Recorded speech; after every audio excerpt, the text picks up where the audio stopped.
David Orlando again. This week we're talking about relational databases and non-relational databases. And we were given a few articles to read through, and the first the first two kind of seemed a bit more like an opinion piece than anything. They did make some good points, but really, I've done a lot of work with relational databases. I've also done some work with non-relational databases, but I find that relational ends up dominating much of the market space. And I know that they talked about how non-relational is kind of catching up and they're taking some work share, but I don't, I think it's a bit anecdotal to try and say that because they're rising and there's definitely market share that's going towards non-relational databases, that relational databases are just going to up and disappear in the future. When I look at this, I see there was one part where they talked about how Oracle's going to die a slow death because non-relational databases are rising. I think that's to look at a company like Oracle and think that they're going to go downhill because another technology is up and coming. I don't think that's. I think that's a bit silly. And I say that because Oracle's been around for a long time. So is SQL, and really the discussion moved away from what database is better and what they do in the first two articles, and it focused more on what the trend information is and what people are talking about and stuff. And that's not really what the market's about. The market's about efficiency and effectiveness. And relational databases are very mature. Non-relational databases do have a slice of the market they can really attack. I mean, there's different data structures that really benefit from that approach towards content management.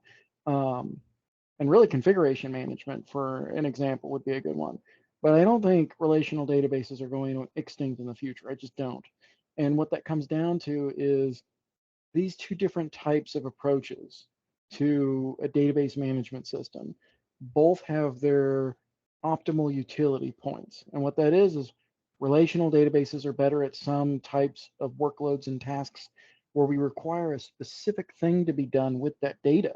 Same thing with non-relational databases. So Google is a good example of a non-relational database. You Google balloon and you'll see everything that is tagged with that particular type of keyword search from what data, what Google does with going over and organizing content throughout the internet.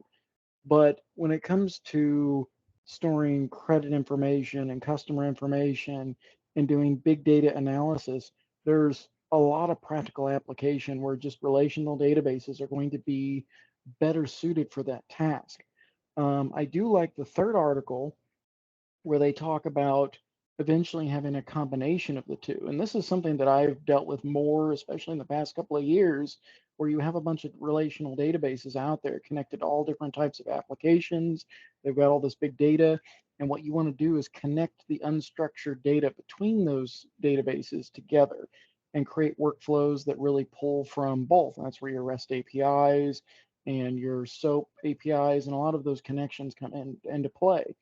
I think it'll be less of like a transfer from relational databases over to non-relational databases, and I think it'll evolve into a mixture of the two.